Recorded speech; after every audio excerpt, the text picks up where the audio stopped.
नमस्कार। हिंदी साहित्य विषयक व्याख्यान माला के अंतर्गत आपका स्वागत है।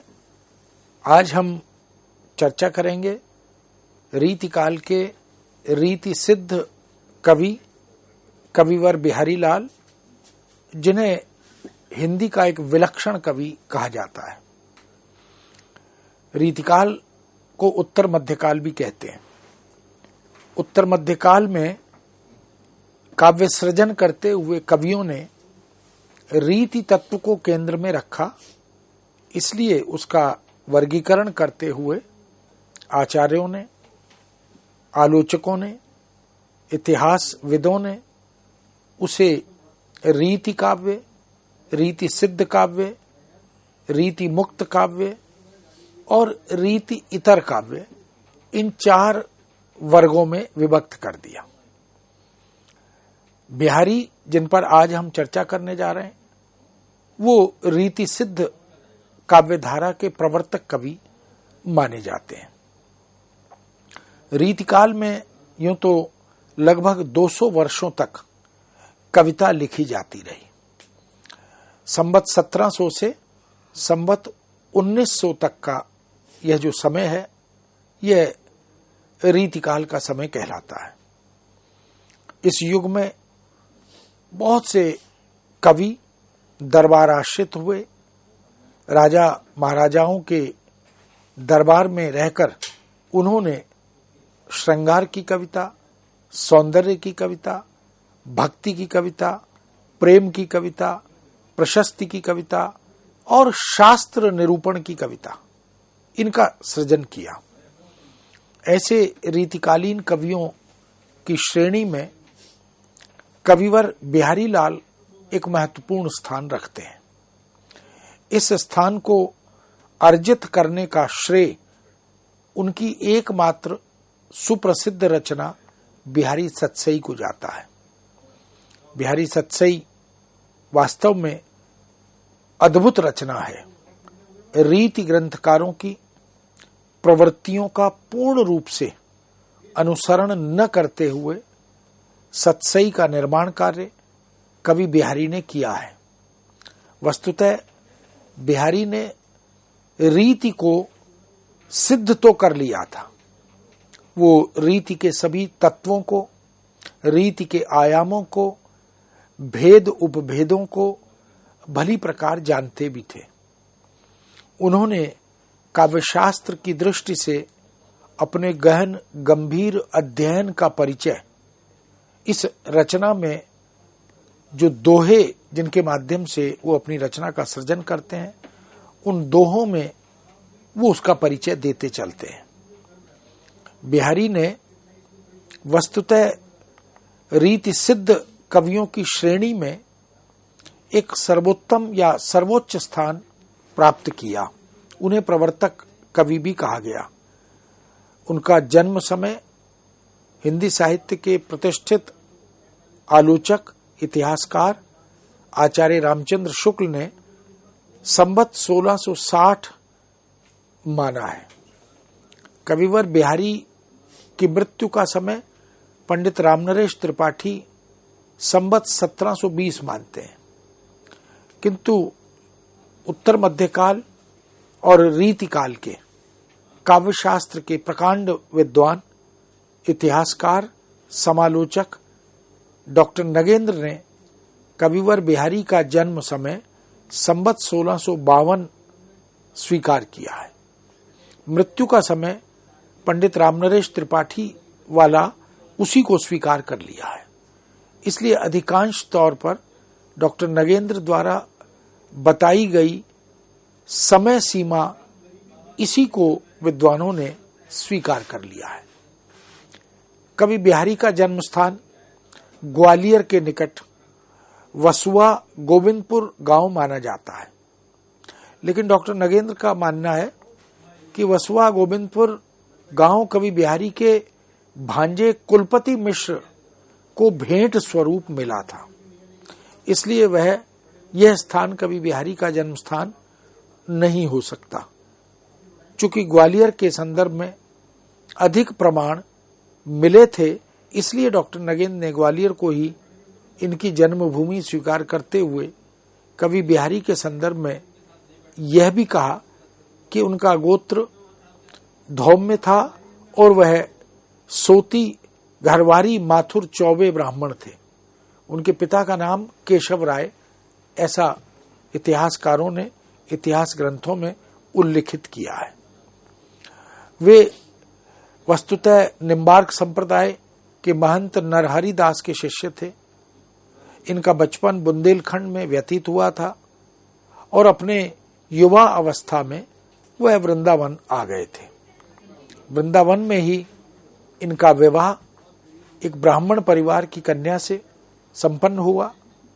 कवि बिहारी ने अपने पिता से ही संस्कृत प्राकृत के ग्रंथों का ज्ञानार्जन किया, अध्ययन किया। वृंदावन में उन्होंने फारसी काव्य का सफल अध्ययन किया। इस तरह कवि बिहारी के संदर्भ में यह भी माना गया कि एक बार जब शाहजहां वृंदावन पहुंचे तब कवि बिहारी ने अपनी कविता से शाहजहां को प्रसन्न किया। शाहजहां प्रसन्न होकर कवि बिहारी को आगरा ले गए। आगरा में ही एक काव्य पाठ के अवसर पर कवि बिहारी की भेंट राजा जयसिंह से हुई। राजा जयसिंह इनकी काव्य प्रतिभा से अत्यंत प्रसन्न हुए और उन्होंने कवि बिहारी की वार्षिक वृत्ति निर्धारित कर दी। राजा जयसिंह से सार्थक संबंध बन गए और कविवर बिहारी अधिकांश समय तक जयपुर में ही राजा जयसिंह के आश्रय में अपना जीवन यापन करते रहे। कवि बिहारी जब एक बार अपनी वार्षिक वृत्ति लेने आमेर पहुंचे तब उन्होंने देखा कि राजा जयसिंह अपनी रानी के प्रेम पाश में पूर्ण रूप से बंधे हुए थे। कवि बिहारी से यह इसलिए नहीं देखा गया कि राजा का धर्म प्रजा की रक्षा के लिए समर्पित रहने का है। उन्होंने राजा जयसिंह को उनके कर्तव्यों का बोध कराया, उन्हें याद दिलाया कि वो शासक हैं, राजा हैं, उनकी एक प्रजा है, प्रजा के सुख दुख का ध्यान रखना, उनके लिए समर्पित भाव से सेवा करना, ये राजा का धर्म है। इसलिए उन्होंने राजा को उसके उस आचरण का बोध कराने की दृष्टि से एक दोहा लिखकर भेजा। यह दोहा हिंदी साहित्य में, मध्यकालीन कविता में अत्यंत प्रसिद्ध दोहा माना जाता है। बिहारी ने लिखा, नहीं पराग नहीं मधुर मधु नहीं विकास इहि काल, अली कली ही सो बंध्यो आगे कौन हवाल। इस दोहे को सुनकर राजा जयसिंह और उनकी रानी को अत्यंत प्रायश्चित हुआ और प्रसन्न होकर राजा जयसिंह ने काली पहाड़ी नामक गांव कविवर बिहारी लाल को भेंट स्वरूप प्रदान कर दिया।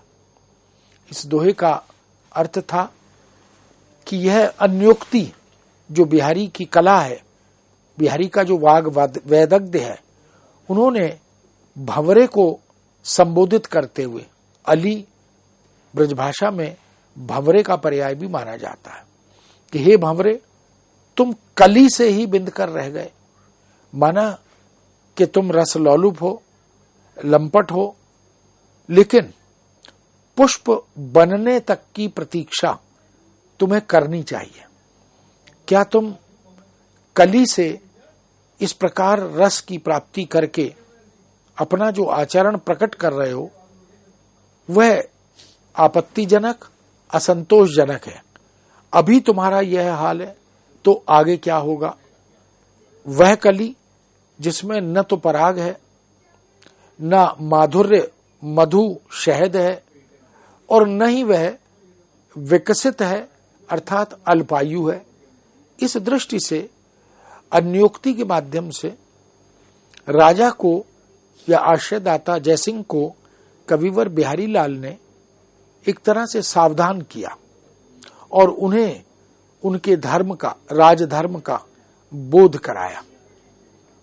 राजा जयसिंह ने कवि बिहारी से यह भी कहा कि ऐसे ही दोहों का निर्माण वो करते रहे और प्रत्येक एक दोहे पर उन्हें एक स्वर्ण मुद्रा वो प्रदान करते रहे।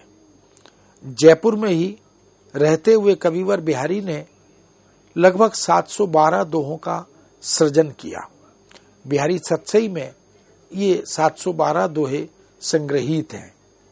इस दृष्टि से अगर हम प्रामाणिकता और उत्कृष्ट संपादित रचना की बात करें तो पंडित जगन्नाथ दास रत्नाकर ने, जो कि ब्रजभाषा के प्रकांड विद्वान थे, आधुनिक कवि थे, उन्होंने बिहारी सतसई को बिहारी रत्नाकर के नाम से संपादित किया और उसे एक उत्कृष्ट संपादित काव्य रचना के रूप में, बिहारी की प्रामाणिक रचना के रूप में अध्ययन के लिए चुना जाता है। संस्कृत में आर्य सप्तशती, इसके श्लोकों का सार्थक भावानुवाद अनेक स्थलों पर बिहारी करते हैं। बिहारी की अनुवाद कला भी अद्भुत है। इस संदर्भ में आर्य सप्तशती का एक मूल श्लोक यदि हम देखें, पिब मधुप बकुल कलिका दुरे रस नाय मात्र माधाय अधर विलेश समाप्पे मधुनि मुदा वदन मर्प यसी, अर्थात हे मधुप, तुम दूर से ही जीव मात्र रख कर वकुल कली का रसपान करो, अधर संपर्क में ही समाप्त हो जाने वाले अल्प मकरंद पर व्यर्थ मुख मत लगाओ। इस तरह गाथा सप्तशती के अनेक मूल श्लोकों को हम देख सकते हैं, जिनका अनुवाद या उनके प्रभाव स्वरूप ब्रजभाषा में काव्य रचना कविवर बिहारी करते हैं। वो कहते हैं कि हे पुष्प, रस के लालची और अभी तक मालती की कली के कोश का विकास हुआ भी नहीं और तुम उसको कुचल रहे हो, मसल रहे हो। इस तरह के बहुत से दोहों को जब हम उनके मूल संस्कृत स्रोतों पर नजर डालते हैं तो हम देख सकते हैं कि आर्य सप्तशती, गाथा सप्तशती की छाया लेकर, उनसे प्रभावित होकर, उनसे प्रेरित होकर बिहारी ने बहुत से दोहों का सृजन किया है। आचार्य रामचंद्र शुक्ल भी इस बात को स्वीकार करते हैं और स्थापित भी करते हैं। वो कहते हैं कि बिहारी ने संस्कृत की बहुत सी रचनाओं का अध्ययन किया और उन्होंने समन्वय की दृष्टि से, उद्देश्य से सतसई का निर्माण किया। संस्कृत के इस प्रकार के नीति काव्य, इस प्रकार के श्रृंगार काव्य, भक्ति काव्य, प्रकृति, प्रशस्ति आदि ऐसे बहुत से स्रोतों को बिहारी ने आत्मसात किया और सुंदर रचना का निर्माण किया। इन सुंदर दोहों के आधार पर ही बिहारी को गागर में सागर भरने वाला कवि भी कहा जाता है। बिहारी के दोहों के विषय में तो यह भी कहा गया, सत सैया के दोहरे ज्यों नावक के तीर देखन में छोटे लगे घाव करें गंभीर। इस दृष्टि से हम देख सकते हैं कि बिहारी की वाग विदग्धता, काव्य कला या उनका भाषा माधुर्य, यह अद्भुत और विलक्षण कवि के रूप में उन्हें प्रस्तुत करता है।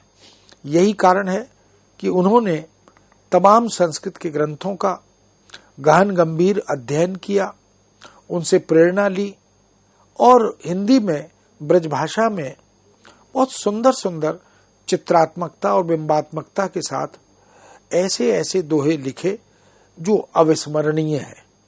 दृग उर्जत टूटत कुटुम जुरत चतुर चित प्रीति परति गांठ दुर्जन हिये दई नई यह रीति। कवि बिहारी की मान्यता है कि प्रेम की रीति बहुत ही अनूठी, अनुपम और विलक्षण होती है, क्योंकि इसमें उलझने का कार्य तो नयन करते हैं। जो प्रेमालाप का शुभारंभ होता है नायक और नायिका में, उसकी शुरुआत नेत्रों से होती है, किंतु नेत्र दोनों के मिलते हैं और दोनों के परिवार ये परस्पर शत्रु हो जाते हैं, परस्पर विरोधी हो जाते हैं, उनमें बिखराव होने लगता है। प्रेम की रीति अद्भुत और नवीन है, क्योंकि इससे चतुर प्रेमियों के चित्त इसका लाभ उठाकर आपस में जुड़ जाते हैं, मिल जाते हैं, और जिनका इस पूरे प्रकरण से कोई संबंध नहीं, ऐसे दुष्ट लोग, उनके हृदय में गांठ पड़ जाती है। जबकि कहा यह जाता है शास्त्र में कि कार्य कारण संबंध होता है। जहां धुआं उठता है वहां ये मान लिया जाता है कि आग जरूर होगी, किंतु यहां अनुराग संबंध नायक और नायिका में है, परिवार नायक और नायिका के हैं जो एक दूसरे से असंतुष्ट हो रहे हैं, और चित्त भी नायक और नायिका के हैं जो मिलकर एक हो गए। लेकिन समाज के दुष्ट लोग न जाने क्यों उनके मनोमस्तिष्क में इस संबंध को लेकर तकलीफ होती है, पीड़ा होती है, और वो उनके हृदय में गांठ बनती है। इसे असंगति अलंकार का बड़ा सुंदर उदाहरण माना जा सकता है, या हम देख सकते हैं। प्रत्यक्ष तौर से कवि बिहारी ने दई नई यह रीति कहकर रीति ग्रंथकारों के बीच फिर से पूर्ववर्ती साहित्य की मुक्तक काव्य परंपरा का नवीन और मौलिक मार्ग प्रशस्त किया। हम जानते हैं कि मध्यकाल में दो प्रकार की कविता मिलती है, एक प्रबंध काव्य और एक मुक्तक काव्य। प्रबंध काव्य में महाकाव्यात्मक रचनाएं हमें मिलती हैं, जैसे तुलसीदास की रामचरितमानस, केशवदास की रामचंद्रिका, और इसी प्रकार बहुत से कवियों ने मुक्तकों के माध्यम से भी बहुत सी रचनाएं लिखी हैं। मुक्तक एकदम स्वतंत्र छंद के रूप में लिखित रचनाओं का द्योतक होता है। उनमें छंदों में परस्पर कोई अन्योन्याश्रित संबंध नहीं होता, अन्विति नहीं होती, कथाक्रम नहीं होता, जबकि प्रबंध में यह सब कुछ विद्यमान रहता है। बिहारी सतसई में काव्यांगों के लक्षण प्रचुर मात्रा में मिलते हैं, लेकिन बिहारी का उद्देश्य लक्षण प्रस्तुत करना नहीं है। वो लक्षणों के फेर में नहीं पड़े, उन्होंने लक्षणों को मनोमस्तिष्क में रखा और उनके आधार पर उदाहरण लिखे। इसलिए उनके काव्य को, उनकी सतसई को उदाहरणों की रचना के रूप में देखा जाता है। वो लक्ष्य ग्रंथ है। श्रृंगार संबंधी कविता के सभी उपादान अलंकार के सूत्र में मथे हुए अवश्य प्राप्त होते हैं। कवि बिहारी का शास्त्र ज्ञान अत्यधिक उत्तम कोटि का है। इसीलिए आचार्य विजयन स्नातक लिखते भी हैं कि बिहारी का काव्यशास्त्री विषयक दृष्टिकोण समझने के लिए संस्कृत के सुप्रसिद्ध अलंकार, रस और ध्वनि संप्रदायों को ध्यान में रखना होगा, और उन्हीं के आधार पर बिहारी के दोहों में उपलब्ध शास्त्रीय संकेतों की परीक्षा या परख भी करनी होगी। बिहारी सतसई में शास्त्रीय निरूपण, सौंदर्य मीमांसा, अन्योक्ति में श्रृंगार का समावेश, पौराणिक ऐतिहासिक कथाओं का उल्लेख, भक्ति, विनय, वैराग्य, इन सब का समावेश, नीति का सार्थक समावेश, संस्कृति, समाज और इतिहास का समावेश, सामाजिक परिवेश का समावेश, चित्रात्मक क्रियाकलाप आदि सभी कुछ, आंगिक चेष्टाएं, मुख मुद्राएं, इन सब को बहुत बारीकी से बिहारी ने अपनी रचना में उकेरा है। इसीलिए यह जो दोहा है, द्रग उर्जत टूटत कुटुम, जुरत चतुरचित प्रीति, परति गांठ दुर्जन हिये, दई नई यह रीति, यह बिहारी के वस्तुतः उस काव्य कौशल का, उस वाग विदग्धता का, उस चित्रात्मकता और बिंबात्मकता का, उस ध्वन्यात्मकता का सुंदर उदाहरण बन जाता है। ध्वनि शास्त्र में यह वर्णित है कि ध्वनि के भेदों में सर्वप्रथम अविवक्षित वाच्य ध्वनि आती है तथा इसके समस्त भेदों से संबंधित कवि बिहारी का यह दोहा अद्भुत बन पड़ा है। होमति सुख करी कामना, तुम्हि मिलन की लाल, ज्वाला मुख सी जरति लखी, लगन अगिन की ज्वाल। यानी सखी जो है वो नायक से कह रही है कि होमति सुख करी कामना, तुम्हि मिलन की लाल। यहां नायक जो है वो कृष्ण है, क्योंकि कृष्ण का संबोधन है लाल। कविवर बिहारी लाल जो कि आचार्य हैं, उन्होंने कहा भी, और कवि रीझें तो कविताई, नहीं तो राधिका कन्हई सुमिरन को बहाना है। तो जहां जहां कृष्ण या लाल संबोधन होता है वहां कृष्ण के रूप में ही नायक को देखा जाता है।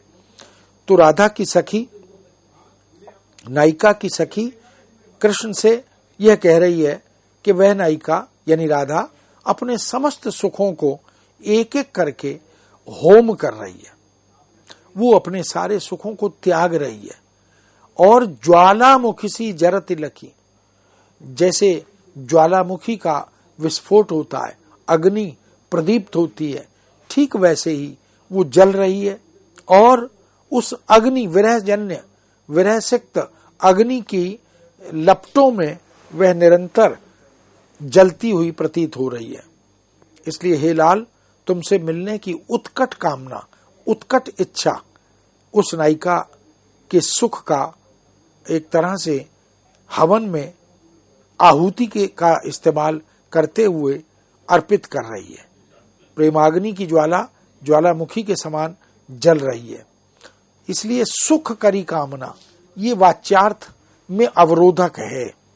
जो वाच्यार्थ है उसको ये रोक रहा है।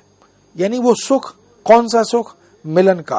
प्रेयसी नायक के विरह से दुखी है, जिस कारण उसके सारे सुख, सारी सुविधाएं वो नष्ट हो रही हैं। यहाँ लक्ष्यार्थ ध्वनि प्रकट होती है। व्यंग्यार्थ यह भी है कि प्रेयसी का सुख उसी रीति से भस्म हो गया जैसे अग्नि में पड़ने पर आहुति भस्म हो जाती है। इस तरह अनेक उदाहरण सतसई में हमें इसी तरह के प्राप्त होते हैं। बिहारी सतसई का प्रथम मंगलाचरण के रूप में प्रयुक्त दोहा मेरी भव बाधा हरो, राधा नागरी सोई, जातन की झाई परे, श्याम हरित द्युति होई, इसका सुंदर प्रयोग कवि बिहारी लाल ने किया है।